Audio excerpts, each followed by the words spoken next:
అందరికీ నమస్కారం. నేను మీ దేవి. వెల్కమ్ టు మనసుకో కథ. మిసెస్ వైశాలి 14వ భాగం. మరి ఈ రోజు ఎపిసోడ్లో ఏం జరుగుతుందో చూద్దామా ఫ్రెండ్స్? కథలోకి వెళ్లే ముందు మళ్ళీ ఒక చిన్న రిక్వెస్ట్ అండి. ఇంకా మనకి 30+ సబ్స్క్రైబర్స్ కావాలి. ఇంకా ఎవరైనా సబ్స్క్రైబ్ చేసుకోకుండా ఛానల్ని చూస్తున్నట్లయితే ప్లీజ్ సబ్స్క్రైబ్ చేసుకోండి. స్టోరీలోకి వెళ్దాం.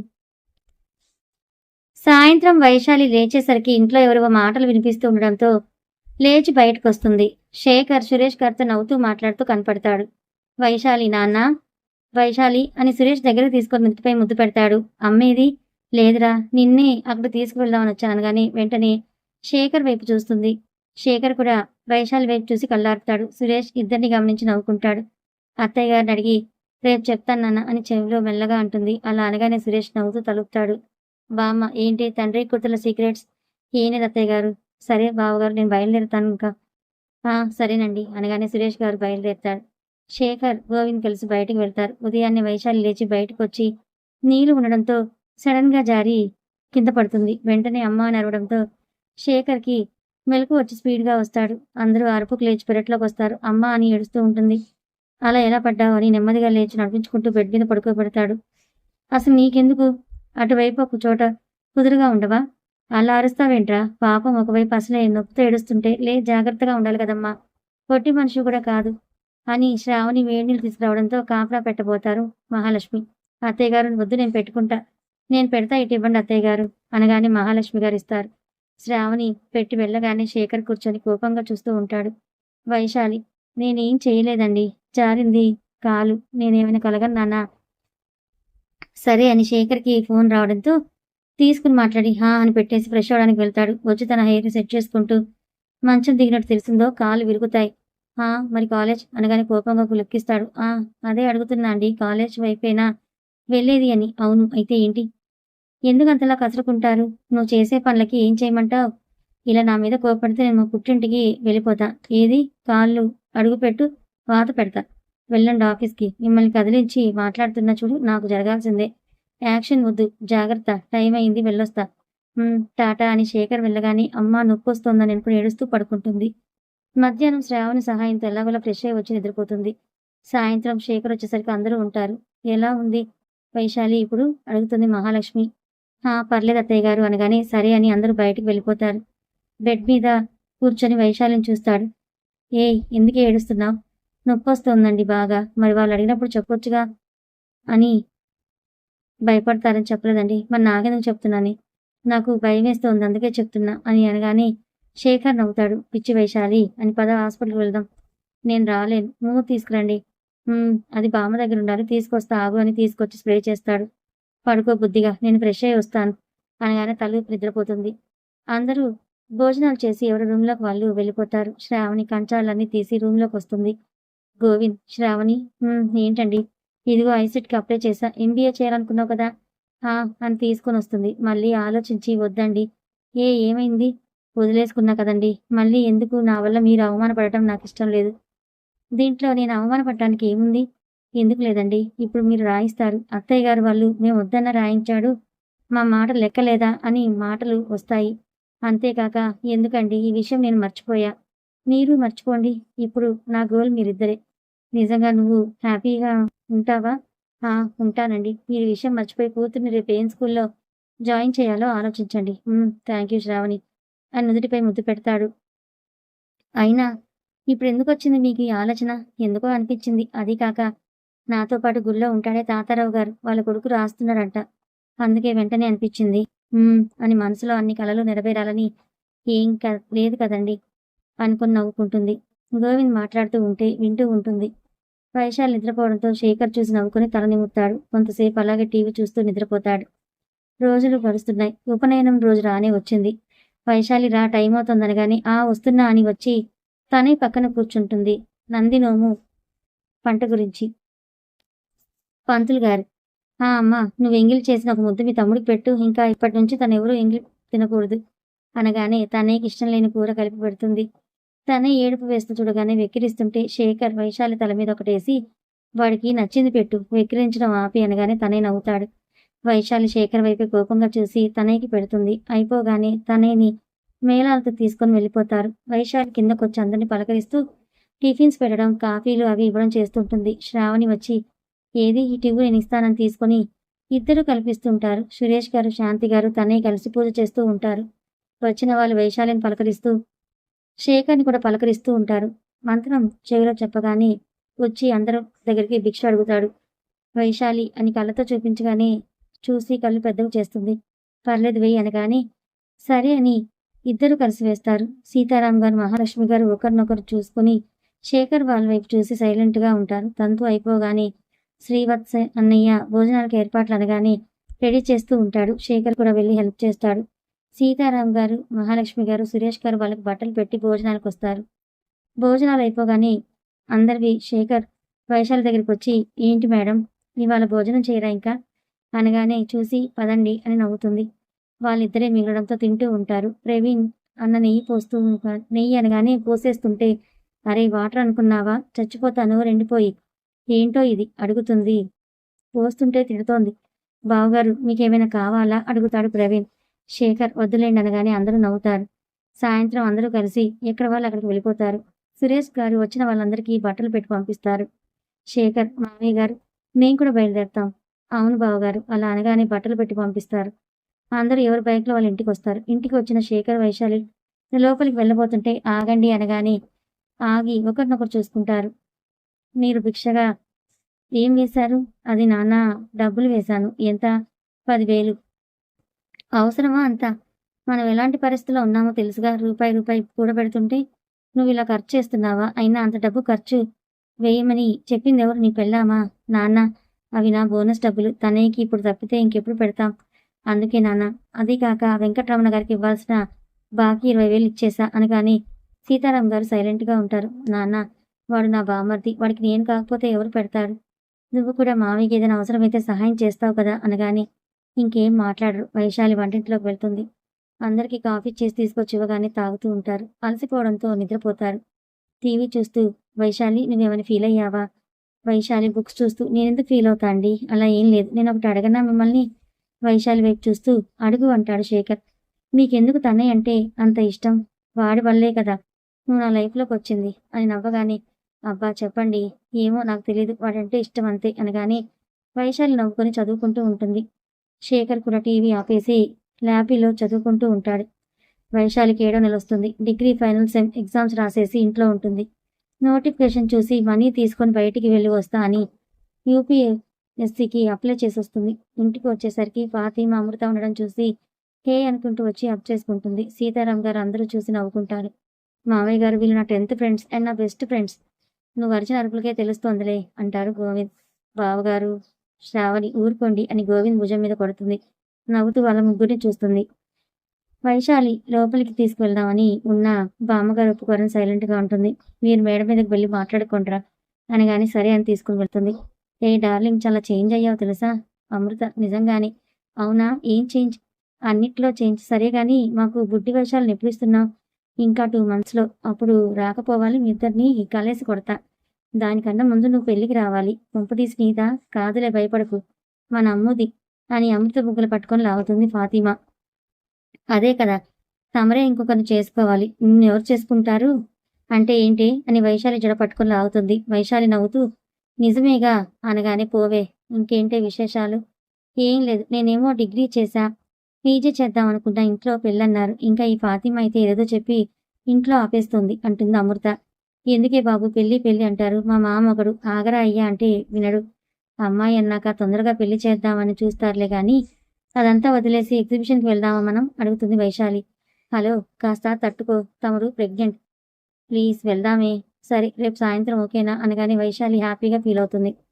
కొంతసేపటికి అమృత వాళ్ళు వెళ్ళిపోతారు. సాయంత్రం శేఖర్ వచ్చేసరికి అలాగే కూర్చొని చూస్తూ ఉంటుంది బుక్స్ని. హలో మేడం చూస్తే వచ్చేదు చదువు. ఏమండి కడుపుతో ఉన్నవా లేదని అడిగితే అది తీర్చాలి కదా. అందుకని కొంపదీసి చార్మినార్ అడుగుతావా ఏంటి? అదే మరి పొండి నేను చెప్పను. సంతోషం.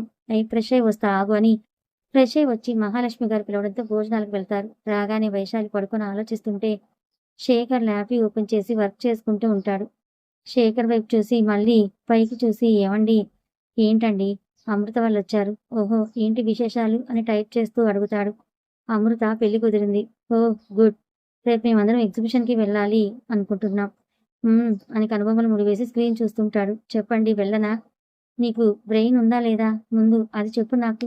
ఏమండి ప్లీజ్ అండి. నాకు వెళ్ళాలని ఉంది. ప్లీజ్ అండి ప్లీజ్. నీకేమైనా మెంటలా? ఏమైనా అయితే? ఏం అవదండి. మీరు కూడా ఉంటారు కదా! అంటే నన్ను తీసుకువెళ్దామని ప్లాన్ వేశావన్నమాట. అయినా నాకు రేపు చాలా వర్క్ ఉంది. ఆ! అంత బ్రతిమాలించుకోకూడదు అయినా. ఏ? నువ్వు బ్రతిమాలించుకోవా? అని కనుబొమ్మలు ఎగరేయగానే చిరుకోపంగా చూసి వేరే వైపు తిరిగి పడుకుంటుంది. శేఖర్ నవ్వుకొని వర్క్ చేసుకొని పడుకుంటాడు. ఉదయాన్నే వైశాలి శేఖర్ వైపు కోపంగా చూస్తూ ఉండేసరికి, శేఖర్ ఏంటి ఆ చూపు? నీ చూపుకు వణికిపోయే వాళ్ళు లేరిక్కడ. నేనేం వనకమని చెప్పలేదులేండి. వెళ్ళండి. మళ్ళీ మీ ఆఫీస్కి లేట్ అవుతుందేమో. సాయంత్రం హాస్పిటల్కి వెళ్ళాలి. రెడీగా ఉండు. నేనేం రాను. అయినా చెకింగ్కి వెళ్లాల్సింది ఎల్లుండి, ఇవాళ కాదు. నేను ఇవాళే తీసుకువెళ్తా. నీకేమైనా ప్రాబ్లమా? నోరు మూసుకొని రెడీ అవ్వు అని మహాలక్ష్మి వాళ్ళకి బాయ్ చెప్పి వెళ్ళిపోతారు. ఎంత మొండి మనిషో, ఆయన చెప్పిందే వినాలని లేచి రెడీ అవుతుంది. సాయంత్రం శేఖర్ వచ్చేసరికి రెడీ అయి ఉంటుంది. శేఖర్ కూడా రెడీ అయి వచ్చి పద అని తీసుకువెళ్తాడు ఆటోలో. ఆటో ఆపగానే శేఖర్ వైపు చూస్తూ నవ్వుతూ దిగు అంటాడు. ఆటోకి మనీ ఇచ్చి లోపలికి వెళ్తుంటారు. తీసుకురానన్నారు ఏదో తమాషాకి. నువ్వు ఇంట్లో ఎగ్జిబిషన్కి వెళ్తున్నావు తెలిస్తే నన్ను చంపేస్తారు. అందుకే ఒక కండిషన్, నువ్వేం ఎక్కాలో నేను డిసైడ్ చేస్తా. చో స్వీట్ మా హస్బెండ్ అని. ఇంకెందుకు ఇంటికి వెళ్ళిపోదాం పదండి అని నెమ్మదిగా చెప్పగానే పద అని చేతిని పట్టుకొని తీసుకెళ్తుంటే వద్దొద్దు లోపలికి వెళ్దాం అని అనగానే శేఖర్ ముందుకు నడుస్తాడు.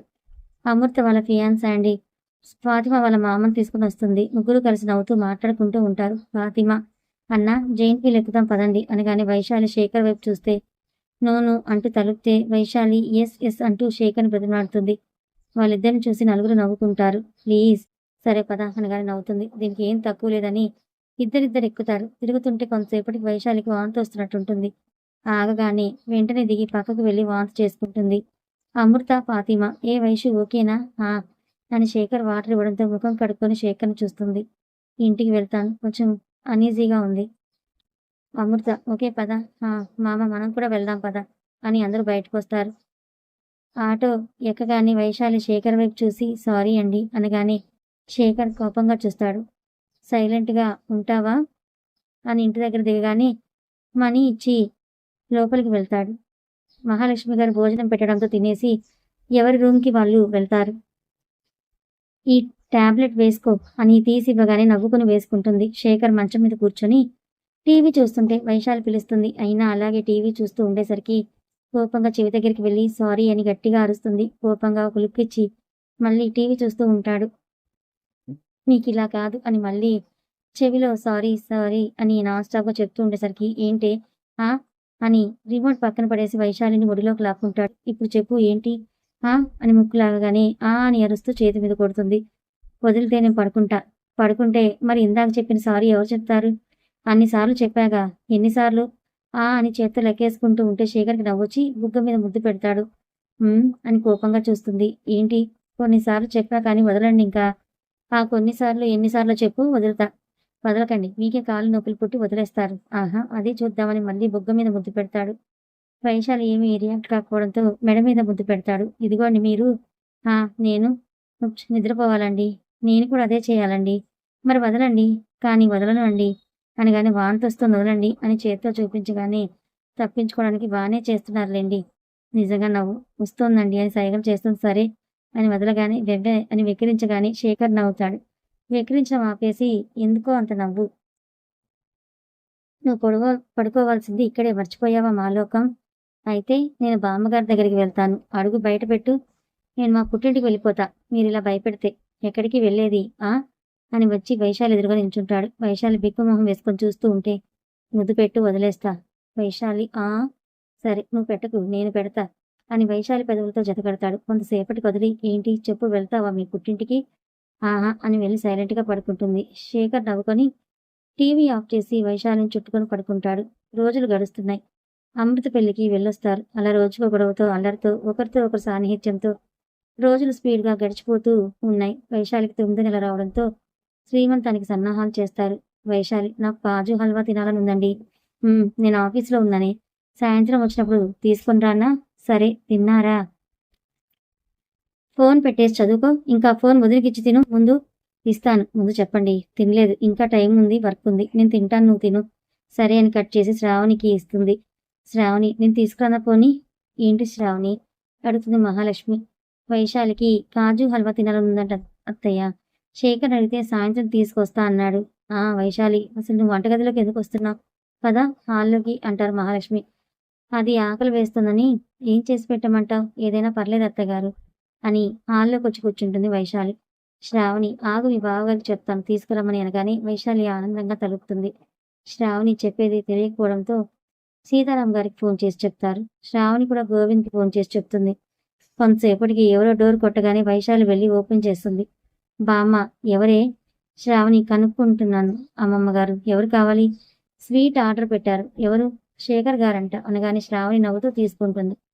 వైశాలి అని పిలవగానే వచ్చి తీసుకొని చూసి ఆ అని అరుస్తూ ఎదురుగా దీవాన్ కాట్ మీద కూర్చొని 2 బాక్స్ ఉండడంతో ఒకటి అందరికీ పెట్టి ఇంకోటి కూర్చొని తింటుంది. బామ్మ చూసావా? వాడు పైకి చెప్పడు కానీ ప్రేమ మాత్రం బానే ఉంది. మా మనవల్ల కనగానే వైశాలి నవ్వుకొని తింటుంది. సీతారాం గారు గోవింద్ రావడంతో ఇద్దరు చూసి అదేంటి మమ్మల్ని కూడా తీసుకురమ్మన్నారు? సరే తినేసే ఇవి కూడా. ఆ మామయ్య గారు నా వల్ల కాదు. ఇప్పటికే ఎక్కువ తినేసా. శ్రావణి దెబ్బలు పడతాయి అలా అనకూడదు. ఏం పర్లేదులే తిను అనగానే సాయంత్రం తింటా అని కొంచెం సేపు పడుకుంటుంది. సాయంత్రం లేచి ఆకలి వేయడంతో ఆ స్వీట్స్ అన్ని తెచ్చుకొని చిన్నపిల్ల మాదిరి చుట్టూ పరుచుకొని తింటూ ఉంటుంది. డోర్ దగ్గరికి వేసుండడంతో శేఖర్ ఓపెన్ చేసి ఎదురుగా వైశాలిని చూసి నవ్వుకుంటాడు. శేఖర్ని చూసి అదేంటి మీరు అప్పుడే వచ్చేశారు? వెళ్ళిపోమంటావా అయితే? నేనేం అలా అనలేదు. ఆఫీస్లో ఏదో పార్టీ నాకు ఇంట్రెస్ట్ లేక వచ్చేసాను. సరే కానీ ఏంటి ఇన్ని స్వీట్స్? నేను మీకు చెప్పానా మీరు సాయంత్రం తీసుకొస్తా అన్నారు. ఈ లోపల అక్క బావగారికి కాల్ చేసింది. అత్తయ్య గారు మాకు తెలియకుండా మామయ్య గారికి కాల్ చేశారని నవ్వుతూ భుజాలు ఎగరేస్తూ తింటున్నా. తిన్నంత వరకు చాలు షుగర్ వస్తుంది పిచ్చిదానా అని తింటే. అవునా అయితే ఇదేం చేయను? మీరు పట్టండి అని శేఖర్ నోట్లో కుక్కుతుంది. శేఖర్ తింటూ ఎందుకు అడగకుండా పెడతావు రాక్షసి? థ్యాంక్ యూ అండి. అవును నాకు గాజులు తీసుకురమ్మన్నాను తీసుకొచ్చారా? లేకపోతే తమరు బ్రతకనిస్తారా? ఇదిగో అని కవర్ ఇవ్వగానే తీసుకొని చూస్తుంది. చుట్టూ చూసి ఏంటి ఇంకా ఎవరూ లేవలేదా? లేదు పాము పడుకొనుంది అనే మాటే కాని వీళ్ళ మాటలన్నీ వింటూ ఉంటుంది. ఏమండి అత్తయ్య గారికి చెప్దాం రేపు శ్రీమంతంలో ఈ గాజులు వేయించమని. అమ్మ కూడా ఇవే తీసుకురమ్మని చెప్పింది. ఆహా సరే అండి కొంచెం సేపు వాకింగ్కి వెళ్దామండి కదండి. ఆహా నా వల్ల కాదు. నువ్విప్పుడు వాకింగ్కి రాకపోతే ఏం చేస్తానో నాకే తెలియదు. అప్పుడు నన్ను ఆపడం కూడా ఎవరి వల్ల కాదు. ఏంటి వస్తున్నావా లేదా? ఆ వస్తున్నా పదండి అని చున్నీ వేసుకొని వస్తుంది. ఇద్దరూ కలిసి నడుస్తూ ఉంటారు పార్కులో. కొంచెం సేపు అలా కూర్చుంటా అండి. నువ్వు 2 నిమిషాలు కూడా నడవలేదు. నడు. మీతో నా వల్ల కాదు కానీ శ్రీమంతం చేసేయండి మా పుట్టింటికి వెళ్ళిపోతా. నీతో పాటు నేను వస్తా. అంటే అక్కడికి కూడా వస్తారా? నీకు పుట్టిల్లయితే అది నాకు అత్తారిల్లు. రావడానికి ఏముంది? వస్తా. నిన్ను జాగ్రత్తగా చూసుకోవడం నా బాధ్యత. ఏవండి అని శేఖర్ చేతిని చుట్టుకుంటుంది. ఏంటి? నాకు భయంగా ఉంది. ఒకవేళ నొప్పులు భరించలేక చనిపోతే? పిచ్చి పిచ్చిగా ఆలోచించుకు. ఏం కాదు నేనున్నాను కదా. భయాలు పెట్టుకోకు నాన్న. ఏం కాదు సరేనా? అని శేఖర్ని చూస్తుంది. ఇంక వెళ్దాం పదా అని శేఖర్ చేతిని పట్టుకోగానే వెనకే నడుస్తూ ఉంటుంది. భుజం మీద తలవాల్చి నా జీవితం అనుకోకుండా మలుపు తిరిగింది. నీతో జీవితం నా జీవితానికి అర్థాన్ని నేర్పింది. ఏం జరిగినా మీరు నాతో ఉంటే అన్నింటినీ మర్చిపోతా. అంత ఓపిక ఏంటి మీకు? నేను చిన్నపిల్లలా గోల చేస్తే భరిస్తారు. మీరు నాతో కలిపి చేస్తారు. తప్పు చేస్తే సరిదిద్దుతూ నేర్పిస్తారు. నా కోపాన్ని కంట్రోల్ చేస్తారు. పైకి చూపించకపోయినా ప్రేమని అంతులేనంత ఇస్తారు. నా జీవితంలో దేవుడు ఏమిస్తాడో తెలియదు కానీ మిమ్మల్ని మాత్రం ఇచ్చేశాడని శేఖర్ని చూసి నవ్వుతుంది. శేఖర్ వైశాలిని చూసి ఏమైందని కళ్ళు ఎగరేయగానే ఏం లేదని తలూపుతుంది. శేఖర్ ల్యాపీ ఓపెన్ చేసి చూసుకుంటూ ఉండగా వైశాలి గోరింటాకు ఉన్న చేతిని ఊదుకుంటూ ఉంటుంది బెడ్ మీద కూర్చొని. వైశాలి ఏవండి? ఏంటండి రేపు మీరు కూడా వస్తారా నాతో పాటు?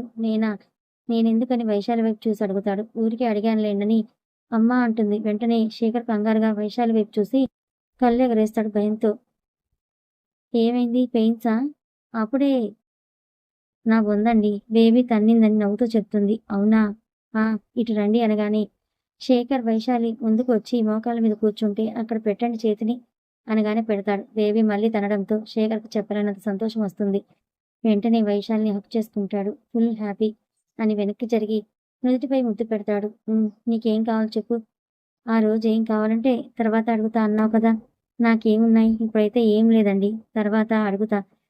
ఇప్పుడే అడుగు. ఏం లేదండి. ఎంత ఆలోచించినా అబ్బా బేబీ ఊరికే తంతోంది ఇవ్వాలెందుకో. కంగారుగా శేఖర్ నొప్పిగా ఉందా? పర్లేదు, హ్యాపీగానే ఉంది.